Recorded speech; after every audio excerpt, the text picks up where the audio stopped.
오늘 말씀입니다. 오늘 말씀은 이사야 40장 1절에서 11절입니다. 이사야 40장 1절에서 11절 말씀, 제가 가진 성경은 구약 1013쪽입니다. 이사야 40장 1절부터 11절의 말씀을 교독하시겠습니다. 너희의 하나님이 이르시되 너희는 위로하라, 내 백성을 위로하라.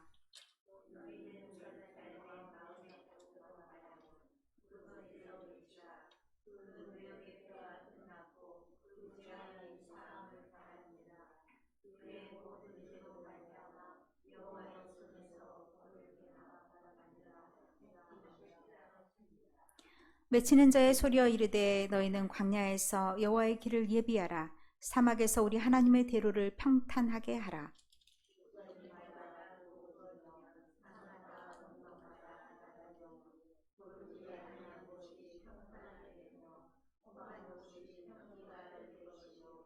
여호와의 영광이 나타나고 모든 육체가 그것을 함께 보리라. 이는 여호와의 입이 말씀하셨느니라.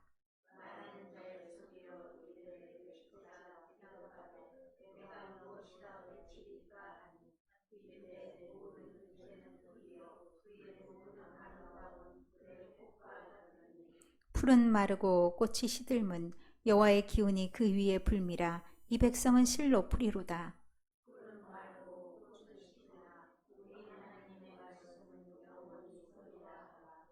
아름다운 소식을 시온에 전하는 자여, 너는 높은 산에 오르라. 아름다운 소식을 예루살렘에 전하는 자여, 너는 힘써 소리를 높이라. 두려워하지 말고 소리를 높여 유다의 성읍들에게 이르기를 너희의 하나님을 보라 하라.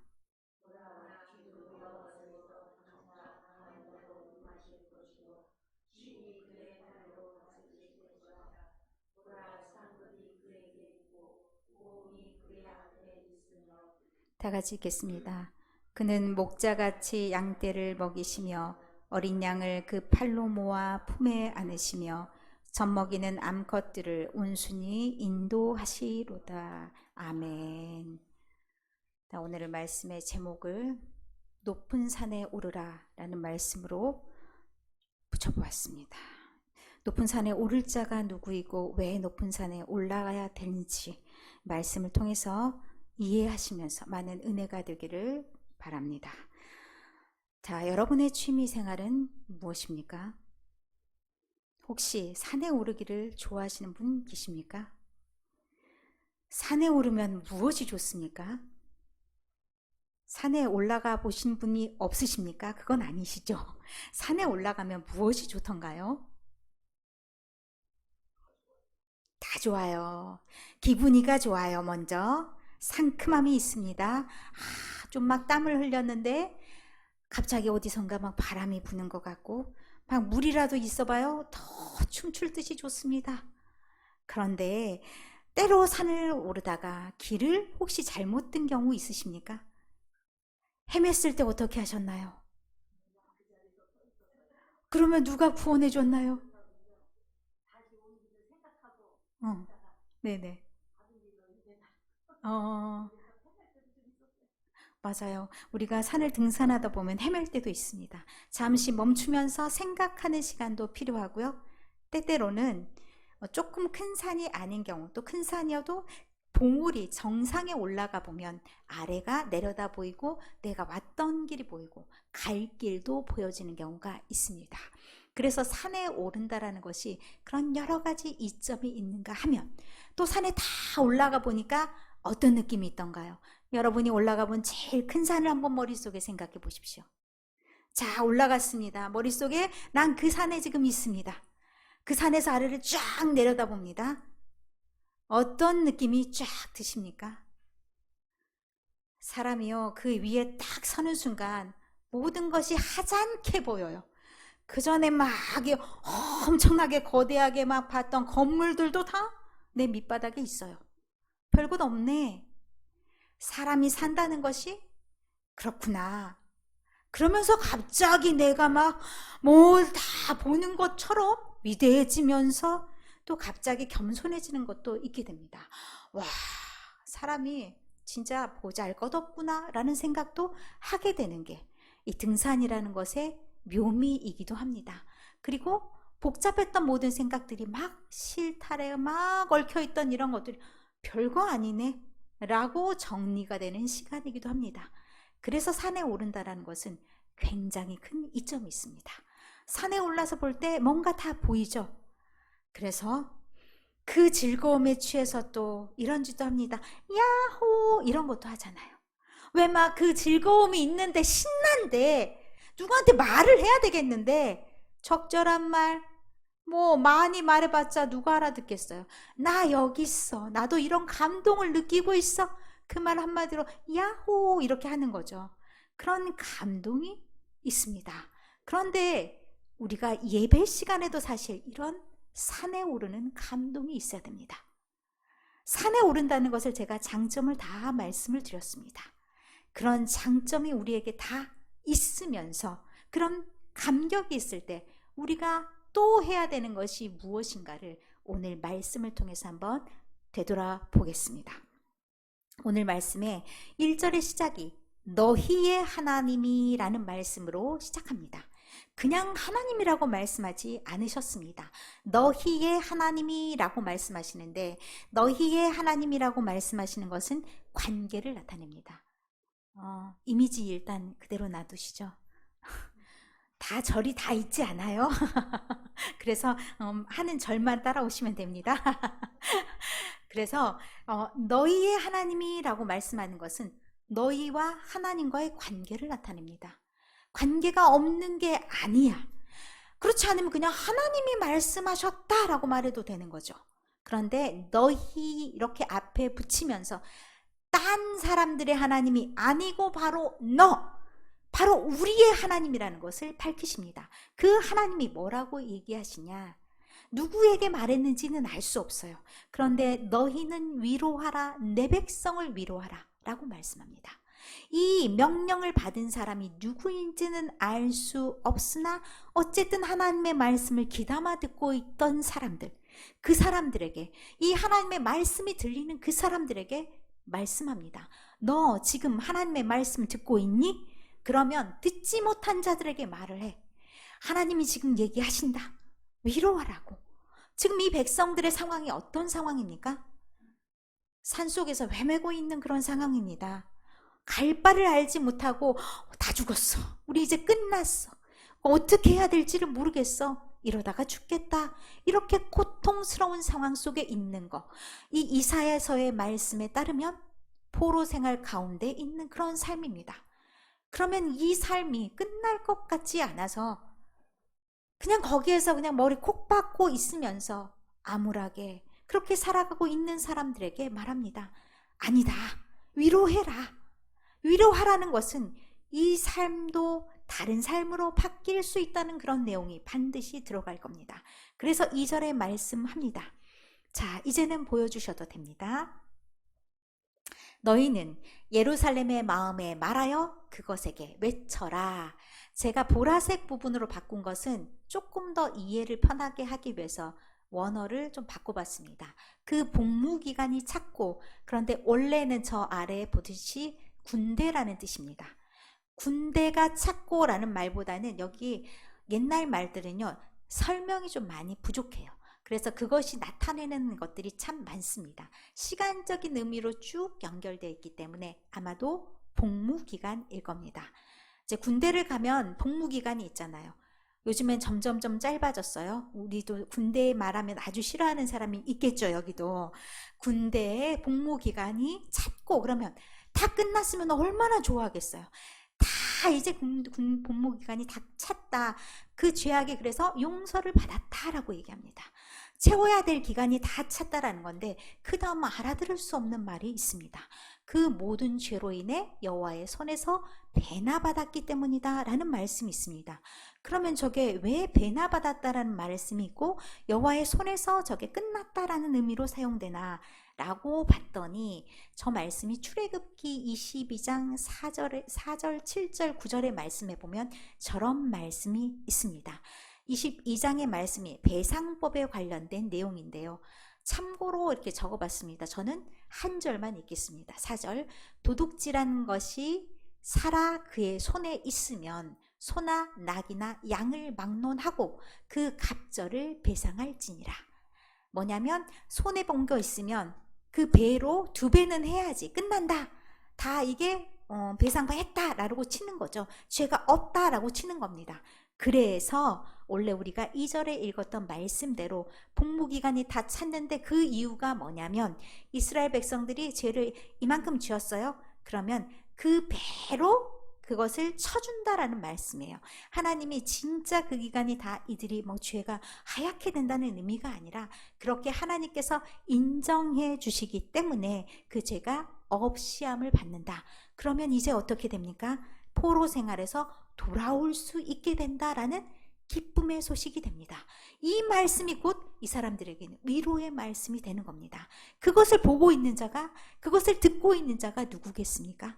하나님 말씀에 깨어있는 자들, 예언자들을 포함해서 그렇게 깨어있는 자들이 이 말씀을 듣고 그것을 아직도 모르고 있어서 어찌할꼬 우리가 어떻게 살아야 되나, 망했다 이렇게 생각하고 있는 사람들에게 아니다.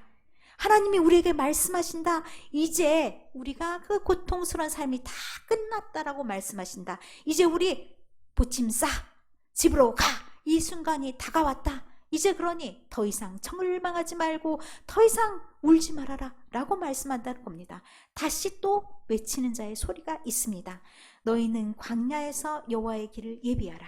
이 외치는 자의 소리가 누구에게 말하겠습니까? 제가 생각할 땐 앞에 있는 너희와 똑같은 사람들일 겁니다. 이들에게 말합니다. 뭐라고 얘기하냐면 광야에서 여호와의 길을 예비하라. 그리고 그 다음에 나와 있는 말씀들은 어떻게 구체적으로 해야 될 것인지를 말씀합니다. 자, 그 다음에 말씀 있습니다. 넘겨주세요. 자, 모든 골짜기가 메워지고 그랬는데 원래 히브리어는 들어 올리다라는 표현입니다. 골짜기는 들어가 있잖아요. 깊이 파여 있는데 그 파인 것을 메우는 것이 필요해요. 그렇게 되면 평평한 길이 되죠. 평평한 길, 평탄한 길이 됩니다. 그렇게 메워지고 모든 산과 언덕이 낮아지고 높잖아요. 높으면 그 길을 가기가 어떻게 해요? 마음 상해요. 그 길을 걷다 보면 막 화가 나요. 아니 이런 길로 우리한테 이런 마음이 들 수 있어요. 마음 상해요. 하나님이 우리를 집으로 돌려보내시면 우리한테 좀 좋은 길을 주셔야지. 이런 길을 가지고 우리한테 가라고 한단 말인가? 못 가. 이렇게 할까봐 어떻게 해요? 길을 다 깎아라고 말합니다. 고르지 않은 길. 이게 좀 거칠거칠한 길인데 그 길도 평탄하게. 그리고 울퉁불퉁해요. 그러면 넘어지기 십상이죠. 그런 길도 평지로 만들어라. 이렇게 얘기합니다. 이런 길은 사실 언제 저렇게 만드냐면 왕이 행차할 때나 저렇게 하는 겁니다. 왕이 딱 나타나면 나팔을 딱 불어요. 그러면 어떻게 해요? 이제 선발대가 갑니다. 선발대가 다 가서 정비를 다 끝마쳐야 됩니다. 왕의 행차가 아무 문제가 생기지 않게 그렇게 끝마쳐야 되는데 지금 누구한테 그렇게 하라고 얘기하냐면 이 소식을 듣는 너희가 가서 먼저 준비하라 라고 말합니다. 그 길로 인해서 마음 상하지 않게, 그 길로 인해서 다치지 않게 미리 준비해라 라고 말씀합니다. 이 길로 인해서 마음 상한 사람들이 참으로 많이 있죠. 왜? 출애굽할 때 이스라엘 백성들이 길 때문에 얼마나 마음이 상했어요. 그런데 그 족속들이 어디 갑니까? 안 바뀝니다. 이 족속들 얘기하면 우리 집 스트리트 출신 그분의 생각이 납니다. 우리 집의 고양이. 예전 모습을 제가 아무리 빗질을 예쁘게 반질반질하게 해도요. 몸만 벤질벤질 깔끔하게 나는 길고양이 아닌 집고양이 난 주인 있어 이렇게 하지요. 행하는 습성이 그냥 머리통을 한 대 지어받고 발로 뻥찰 그런 행동. 제가요 우리 아이들은 때리지 않고 키웠는데요. 얘한테는 화가 불쑥불쑥 올라오더라고요. 그래서 저희 집 아드님이 얘기해요. 우리 그렇게 안 키웠는데 쟤한테 왜 그렇게 하냐고. 내 아들들은 어떻게 해요? 하나님이 주신 아들들이에요. 내 물건 아니니까 더 훌륭하게 만들어 놔야 되니까 내가 성질난다고 성질대로 하면 안 돼요. 그분들이 인격이 상하면 안 되기 때문에 내가 더러운 성격이라도 최선을 다하는 거예요. 하지만 얘는 우리 아들 아니잖아요. 양아들도 아니잖아요. 내가 엄마라는 호칭은 써도 진짜로는 그렇게 생각 안 하니까 속이 상해요. 어디에 자꾸 올라가냐? 부엌, 싱크대, 쓰레기통. 와, 기가 막혀요. 출신을 속일 수가 없어요.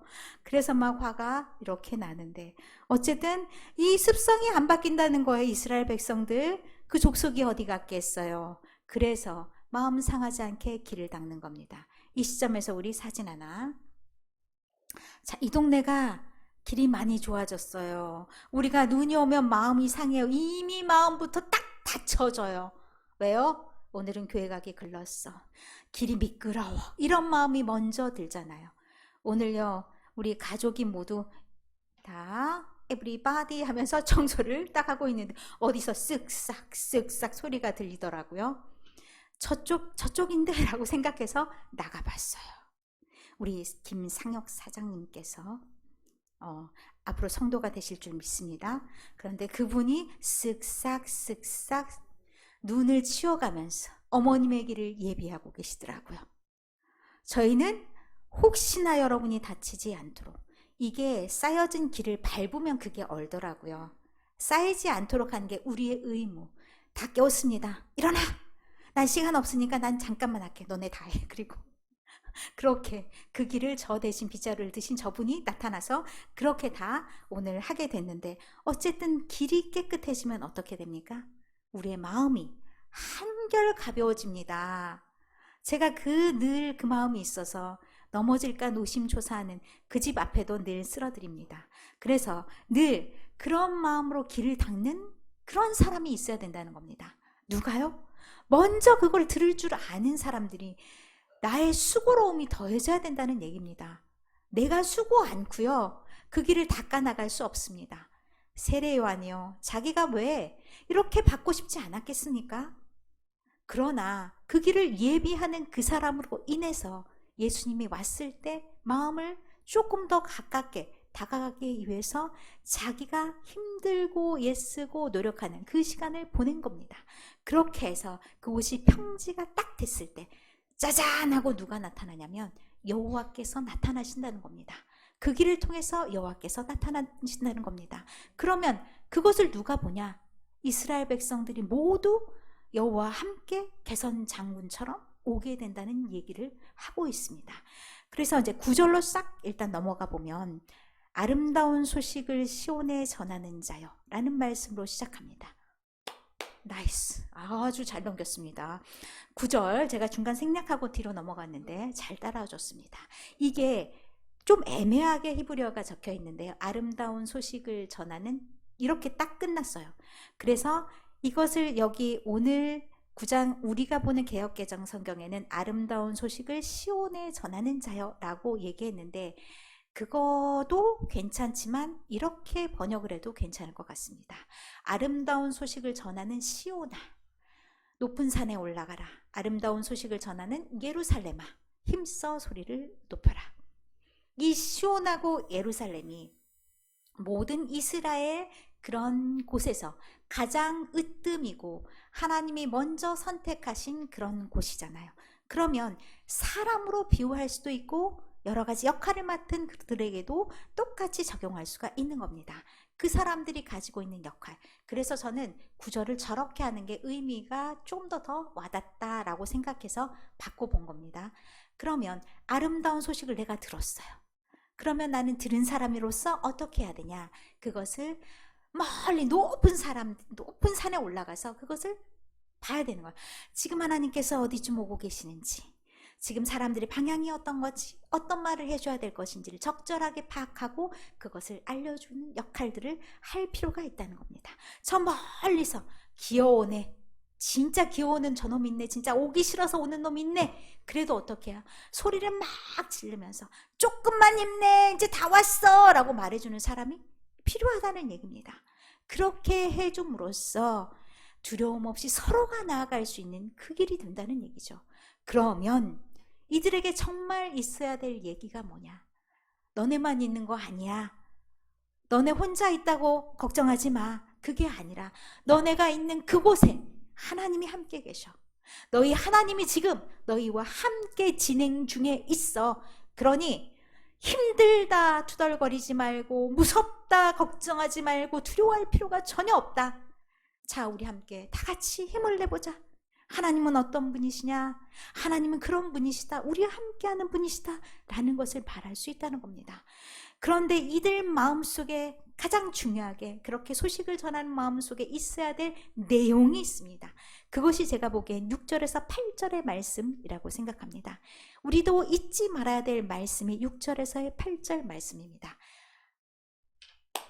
박수 박수. 우리가 꼭 마음에 새겨야 될 말씀, 진정한 깨달음이 여기에 있다. 제가 이거 딱 쓰면서 우리의 마음속에 요절처럼 암송해야 될 말씀이 8절이다 라고 생각합니다. 풀은 마르고 꽃은 시듭니다. 사람도 꽃에 많이 비유하죠. 아무리 이뻐봤자 내가 왕년엔 이뻤어. 그러나 지금은 마음에 안 들어. 거울 보면서 그런 생각하시는 분들 있죠. 괜찮습니다. 다 사람은 그렇습니다. 그러나 우리가 아무리 멋있고 괜찮고 그렇다 할지라도 시들어가는 데가 있잖아요. 그러나 우리에게 뭐가 있어요? 하나님의 말씀이 있습니다. 그러니 늘 잊지 말고 있어야 되는 것들이, 우리 또 그렇게 생각할 수 있어요. 또 너무나 잘 나가시는 분들, 너무나 힘이 있으신 그분들, 우리 머리 꼭대기에 있는 그분들을 생각하면서 우리는 언제나 저런 자리에 있어 볼까? 또는 아이고 저것들은 끝까지 잘 나가, 우리는 인생이 이런데 라고 생각한다면 우리 마음속에 꼭 잊지 말아야 될 말씀이 있습니다. 저거 금방이요. 하나님 입을 확 부시면 뭐예요? 하나님 입으로 쫙 부시면 날라가. 다 말라. 그러니 우리는 가장 신경 써야 되고 가장 마음에 꼭 간직해야 될 것이 무엇이냐? 하나님의 말씀과 하나님의 약속이다. 하나님의 약속은 변하지 않고 하나님은 우리와 함께 계신다. 그것을 잊지 않는다면 하나님이 어떻게 하십니까? 개선장군처럼 다시 예루살렘에 돌아오시는 그것을 목격하게 된다는 얘기입니다. 우리가 그것을 마음속에 놓쳐버리면 우리는 하나님과 함께하지 못하는 행렬이 될 수도 있습니다. 그러나 우리는 이 자리에 앉아 있다는 것이 이미 준비된 자들일 겁니다. 여러분 지금 어디에 있어요? 산 위에 올라 있습니다. 그러면 하나님께서 지금 여러분과 함께 오고 계신 걸, 여러분을 향해서 오고 계신 것을 보고 있습니다. 이 보고 계신 것을 어떻게 해야 됩니까? 아이고 신나라 야호 혼자서만? 아닙니다. 그것을 외쳐야 됩니다. 크게 외쳐야 됩니다. 누구에게? 보지 못하는 자들에게. 그리고 자기 삶이 힘들다고, 나는 너무 어렵다고 찌들어 있는 그들에게 하나님이 지금 너의 앞길을 우리를 통해서 닫고 있게 하셔. 그걸 말을 잘못해서 조금 삐딱하게 하면 안 됩니다. 내가 너 때문에 얼마나 고생했는 줄 알아? 이렇게 말하면요 마음 상합니다. 그렇게 말고 하나님이 우리를 통해서 네 앞길을 닫게 하신 것 같아. 그러니 너는 쉽게 그 길 따라오면 돼. 길 닦아놨어. 넌 쉽게 와. 내가 간 길 너는 안 와도 돼. 좀 쉽게 그렇게 한 걸음 한 걸음 하나님께 나아갈 수가 있어. 하나님이 너와 함께 하신대. 그러면 생각했던 것만큼 그 길이 어렵지 않아. 하나님이 그 길을 쭉 너와 함께 달려와 주실 거야. 그러니 우리 함께 가자. 우리 손 놓지 말고 하나님이 보여주신 그 길을 함께 가자. 그렇게 외치는 여러분이 되셔야 됩니다. 그렇게 위에서 누군가 격려가 필요한 자들에겐 격려하시면서 늘 하나님의 길을 놓치지 않으면서, 길을 잃지 않으면서 그렇게 나아갈 때 여러분이 꿈꾸는 그런 삶뿐만 아니라 하나님의 계획하심 속에 여러분이 들어가 있는 거고, 그리고 여러분이 퐁당 그것에 담고 싶은 그 사람들도 그 길에, 이런 때 썰매 타고 끌어주는 것 타면 얼마나 좋아요? 그렇게도 쭉 나가서 어디에 와요? 주님 품에 확 안길 줄 믿습니다. 그러면 그들에게도 주님의 목자가 되어주셔서, 주님께서 목자가 되어주셔서 그들을 품에 안으시고 편안한 길로 인도하실 줄 믿습니다. 여러분 조금 먼저 가는 사람의 고달픔이 있습니다. 먼저 막 달려가서 위로 올라도 가야 되고 막 보기도 해야 되고, 그것이 조금은 더 수고로움이 있지만 하나님이 반드시 그것에 대한 상급도 보응도 주시겠다 약속하셨습니다. 그러니 내가 너무 많은 고생을 하네 생색내지 마시고, 어떻게 하신다고요? 하나님이 다 갚아주신다고요. 하나님 막 보찜 들고 오신대요. 막 상을 가지고 막 나타나신대요. 그렇기 때문에 그것을 기대하시면서 여러분의 삶도 희망차게 울 필요 없어요. 웃으면서 그렇게 하나님 안에서 늘 즐거운 삶, 하나님을 기대하는 여러분의 삶, 내일의 성탄이잖아요. 기쁨으로 맞이하면서 예수님이 함께 우리와 계시니 두려울 것도 없고 슬플 것도 없고 기쁨으로 나아가는 여러분의 모든 삶이 되시기를 간절히 소망합니다.